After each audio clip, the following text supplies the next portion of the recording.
Hey there friends, Dave Paulides, CanAm Missing Project, copyrighted edition for our video channel. And Huck is in the studios. Being the good executive producer, she's being very demanding as of late. She wants an extra cup of kibble every day. She says, if I have to stay in here, Dad, and listen to this every other night, I need an extra cup of kibble. Demanding. Okay, Dad's a good girl. Dad's a good girl. And she is a really good girl, too. Yeah. All right. Okay. So we're on with the show here. And this is a missing persons segment. And episode 9 on the Missing Truckers series.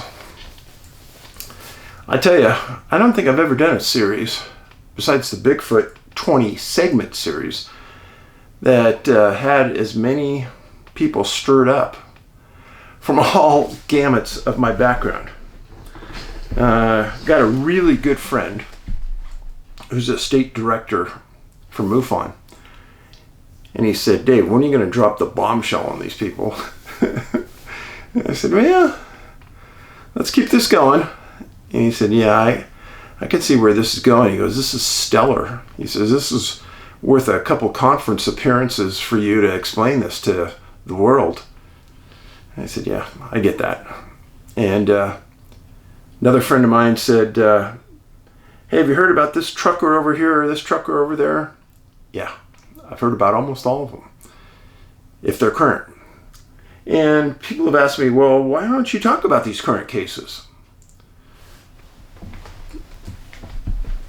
I want you to understand, when somebody goes missing, those first 60 to 90 days, the case can change 180 degrees.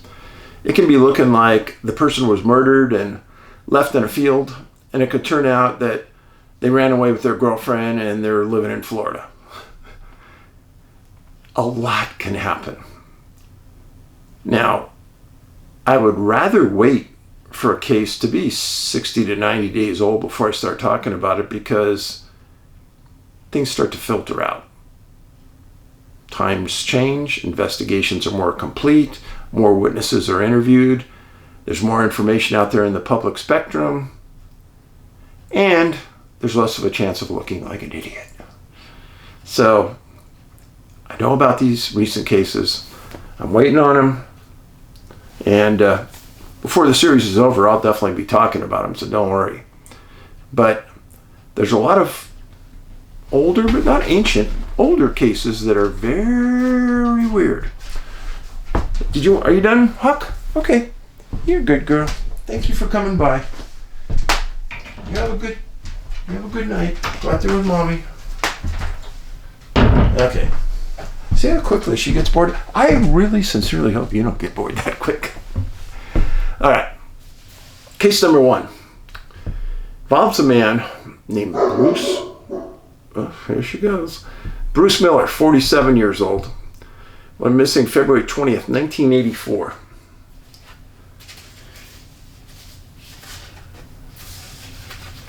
It's a picture of Bruce. Now, Bruce, 47 years old, right in that middle tier of people that have gone missing in age. I-84, he was on I-84 east of Nampa, Idaho, when he vanished. Now, here's Nampa. This is 84. And he was near the East Goin Road exit. Kind of see that? Move it up a little closer for you. When Idaho State Troopers found his big rig jackknifed in the road. They said there were icy conditions, stormy. When they get a call about a truck jackknifed, they get out there. It's sort of on the side of the road. So they think, well, maybe the driver got hurt, so they start searching. Well, Bruce was married to Teresa Miller, and they both resided in Danville, Illinois. Now, on this trip He was driving an empty semi to Thermocold Corporation in Nampa and picking up a load of frozen French fries. Figures for Idaho, right? In fact, the biggest supplier of French fries for McDonald's is in Idaho. And I knew that because I knew a lady that was an accountant for the company. So he's picking up the French fries. He's en route. He's going the right direction. He hasn't gotten to Nampa yet. During the storm and icy roads, he spins the truck out. He disappears. Well, that was on February 20th. The 21st, the semi was starting to be removed from the road, and the state troopers in Idaho decided to do a search of the area just to make sure there's not some body laying around.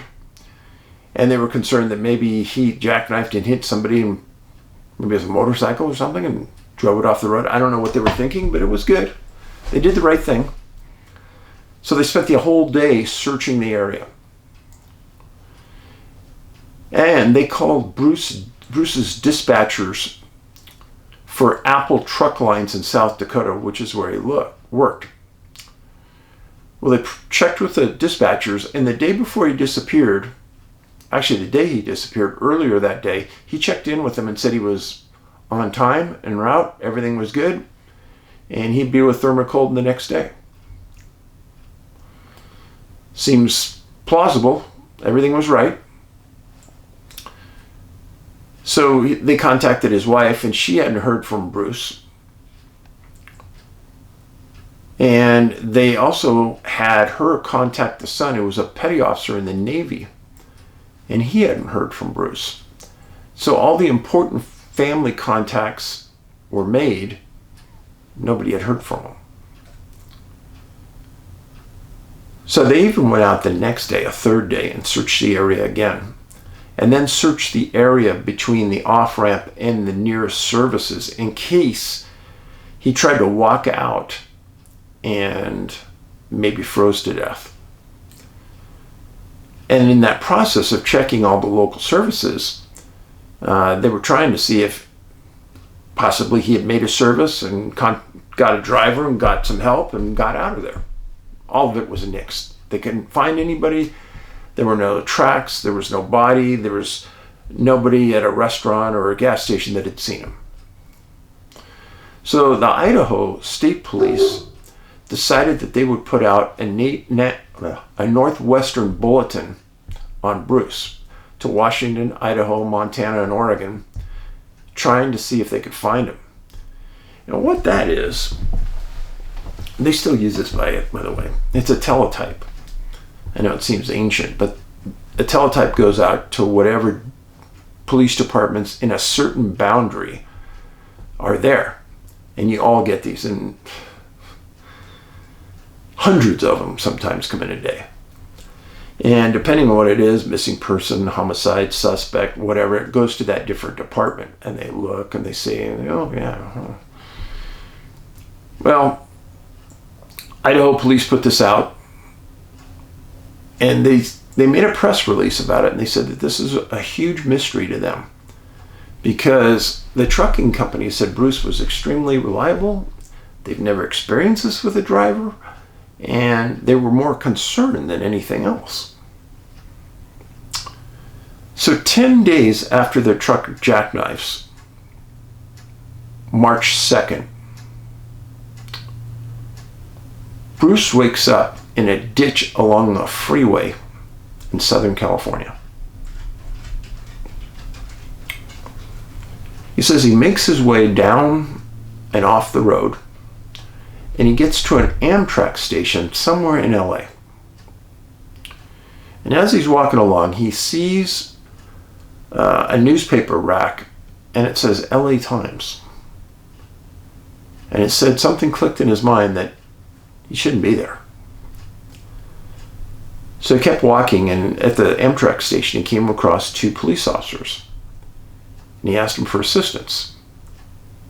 Just like there's the vast majority, folks, 99.9% of all the policemen out there that I've ever met are just good-hearted souls. I don't really care what you think. I'm just telling you from my entire experience. And when you come across somebody who's deeply in need like this, you help them. And that's what happened. These guys helped him. So the police officers take him down to the station, and immediately they called the FBI. FBI sent out a bulletin to the Western United States in their offices and police departments saying that they had this person here in the LA Bureau that is claiming amnesia and has no idea where he was from or where he was going.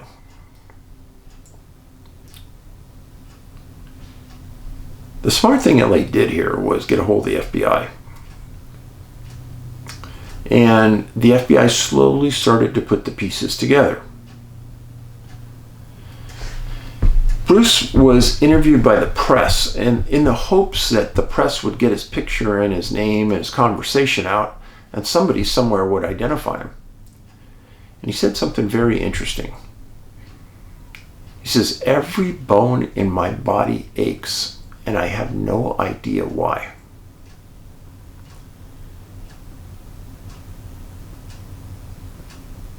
That's weird. Well, eventually, LAPD gets him in the station and they pat him down and they find 21 cents and his driver's license. He didn't even think he had a driver's license. He didn't have a wallet, but he had a driver's license. So that kind of opened the door to who he was. They got a hold of Idaho State Police, and the state police said, "Yeah, we're looking for him. We're concerned. Tell us what you know." And they tell him this story. And they said, "Wow, that's hard to believe." And they said, "I know, but that is the truth." So Idaho police asked LAPD and FBI to ask him if he remembers why he was in Idaho. And he says he remembers being in a truck accident, but doesn't remember getting out of the truck. That's pretty weird. So LAPD puts him in the hospital to be evaluated. Hospital states that he's dehydrated and he has no visible injuries, no injuries that they could find, and that he was probably wearing the same clothes for the last 10 days. And off to the side, they're probably saying, "And he's getting ripe." Okay, hold your taters. Hold your taters. Just a small joke. They eventually get a hold of Bruce's wife, Teresa, and they explain what they have. And Teresa gets on the phone, and she immediately recognizes his voice. But he doesn't recognize Teresa. So the family pays for Bruce to fly to Chicago to meet up with his family. He gets there. The press is also there. And in a very humble way, he stated, "All of this is very scary to me." Idaho State Police were interviewed for a story about this. And they stated that in their conversations with him, with the FBI and with LAPD, there's no doubt in their mind that Bruce was telling the truth. They interviewed the wife a couple days later, asked how he was doing, said mind was coming back very, very slowly, but that she was 100% convinced that he had amnesia for the last 10 days. So a couple things. Many of the people that report this amnesia report extreme head pain. Now Bruce is complaining about extreme body pain.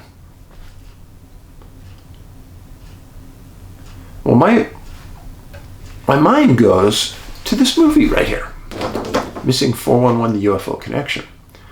Because in that, a person claimed that they were abducted and they were dropped out of the ship onto the ground and rolled down a small hillside. this incident, Bruce remembers waking up in the ditch. So was he dropped on the ground and rolled into the ditch? I don't know. But it took a long time to figure this out. Now, how did Bruce get from Idaho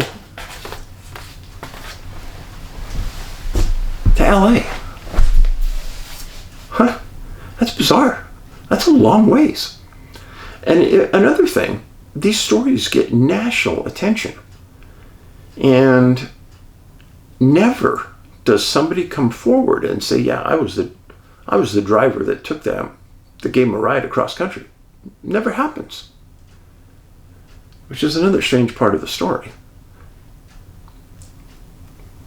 Next story involves a man named James Belmore. It's a Canadian story, 22 years old. Went missing November 2nd, 1992.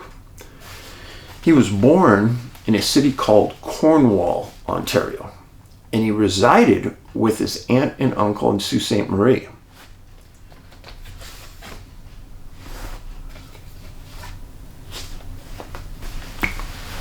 He was a truck driver, and he was working in Timmins, Ontario for the last 2 months. And he was on his way back to Sault Ste. Marie to spend a day with his aunt and uncle when he got his truck stuck in a ditch in heavy snow on November 2nd. And it was just east of Sault Ste. Marie. So, in case you don't know what Sault Ste. Marie is, it's right here, right amongst all of the Great Lakes. Now, he was east of there in the middle of Nowheresville, and we've actually talked about other truckers who disappeared in this area as well. But he wasn't found there. And he didn't stop there. Somehow or another, he gets the truck stuck in the ditch. And somehow, and it's unclear how because he doesn't remember how, he gets transported all the way over and stays in Canada, goes over to North Dakota, right here. How he got from here to here, the police have stated that's a huge mystery. But we'll go slower here. Got the truck stuck in the ditch, huge snowstorm weather. And they stated in their investigation that on November 6th, or 4 days after the truck got stuck, he crossed the border in North Dakota. They tried to determine who he was with. Was he walking? Was he driving? But there wasn't any information. The way the story goes, 5 weeks go by, and he lives on the streets and the hospitals and homeless shelters until he goes, I don't even know where I was at. But then I wake up in a ditch in Southern California. And he says, I can't remember if I was in the homeless shelters and the hospitals in Southern California or if I woke up in the ditch first, but it's all vague. But what's important about this is another story where a truck driver wakes up in Southern California. Now, the Idaho case wasn't that far from the Canadian border. This person was in Canada, then wakes up in LA again. On December 17th, he walks into the Pomona Police Department and he asks for help. Says his name is Jim. And his last name he thought was Wilborn. So they pat him down. He has a Swiss Army knife, a watch, and a wooden brush on him. That's it. Now, before we go much further into this, the history behind Jim himself is that he had a very similar issue to this in 1990, 2 years prior to this, when he lost his memory for 3 days while he was visiting his mom in Florida. He somehow ended up in a New Jersey hospital where he eventually regained his memory. Keep that in the back of your mind. So So Pomona police did an extensive workup on James.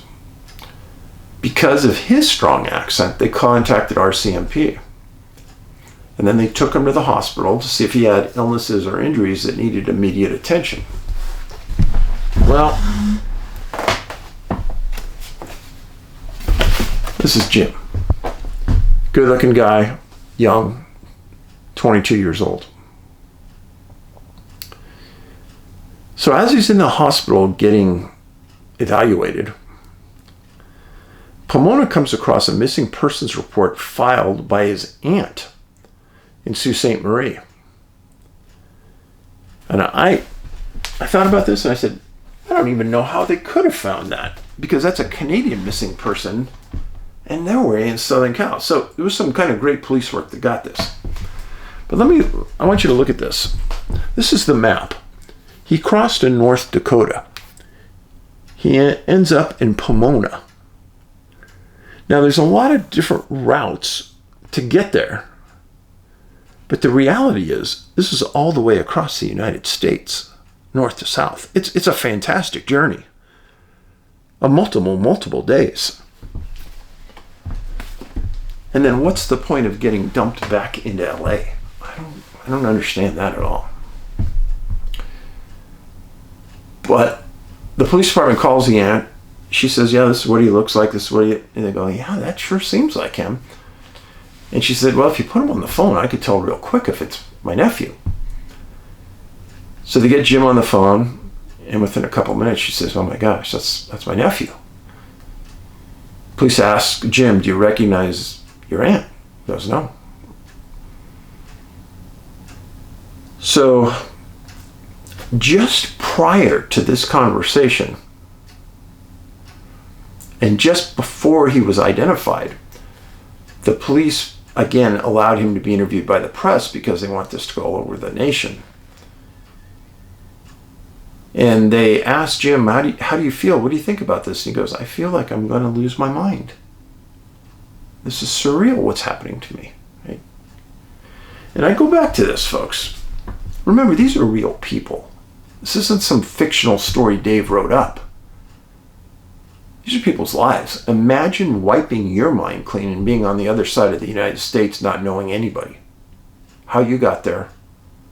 Because really, if you don't know how you got there, who's controlling your life? Second time this has happened with Jim. So who is controlling his life?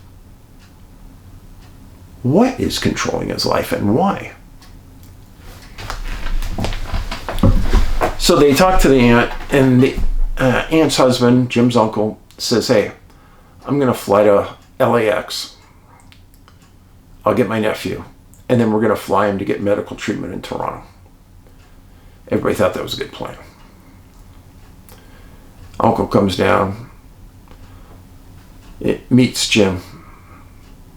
Jim has a blank stare, doesn't know who he is, but trusts him. And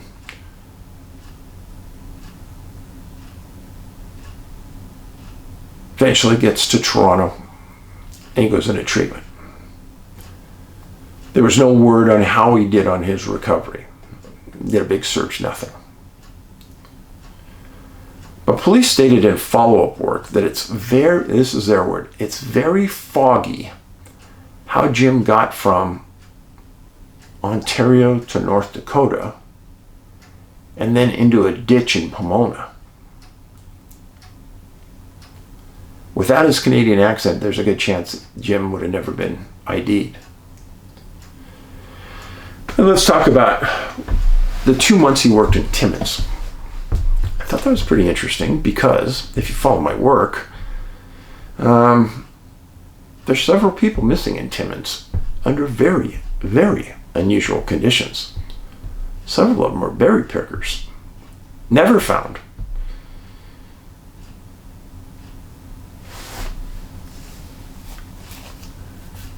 But the peculiarity behind this, there's 8 years between the two cases I just told you. One man 47, one man 22.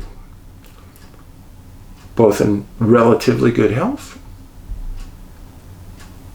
And they both end up in the Los Angeles basin. I find that unbelievable. And if you've been following the trucker series, there's actually a trucker from the LA basin that disappeared. So, what is it about LA? In case you guys don't know, I've got to say this. Off the coast of Long Beach, there's been a lot of rumors over the years that there's a UFO base there. The amount of UFO activity over that area is phenomenal. And I don't know if you ever heard of this, but there's a credible story that I think was in the 40s or 50s about a UFO that everyone was so convinced that they were being attacked in LA that artillery opened up on this thing in the sky. It's a very, very famous event that doesn't get as much play as it should. And with all the artillery that was shooting at this thing in the sky that had to be a UFO, they didn't knock it down, and it was never identified. There's a lot of weird things that go on in LA. Now, I've got a really good friend that lives in Long Beach. And this guy's a really good friend. And I know from other friends of his that they've gone to his house and he can go into his backyard on almost any night and they will see UFOs in the sky. These people are ultra credible. Ultra credible. This isn't made up stuff. So this is going on all the time.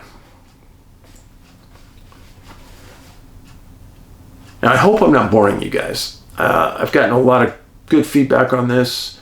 I can't see this series going on forever, and we're probably going to come to a close here in a week or two. But it is very, very interesting to me. Some of you have said, well, Dave, and so many truckers are taking drugs these days, and yeah, I have no doubt there is. But a lot of these cases were 40s and 50s. There weren't those kind of drugs out there that you're implying that are there. Other people are saying, oh, truck driver went to sleep and that's what did it to him. No. Or the trucker was extremely lacking sleep and this is what did it to him. No. A lot of times they're just leaving their house and it happens. Just so you know. I appreciate the thoughts, but theories can't be on one case. They've got to cover all the cases, and there's where the trap comes in. You got to remember the specific profile points that I'm picking out for you along in here. Achy head, headaches, achy body, lack of memory, no visible injuries on any of these people. Remember, they go to the hospital, there's no injuries. So it's not an injury-induced amnesia. And then how can they get across these super great distances without anybody seeing them, anyone reporting them, or they being able to report what's happened? Yeah. So, thank you for being here. Still time to get your poster, DVDs, books. If you want to watch my movies, I could sell you the DVD. And that's at our website, NA, like North America, nabigfootsearch.com. You can write me at CanAm Missing, like Canadian American, CanAm Missing at yahoo.com.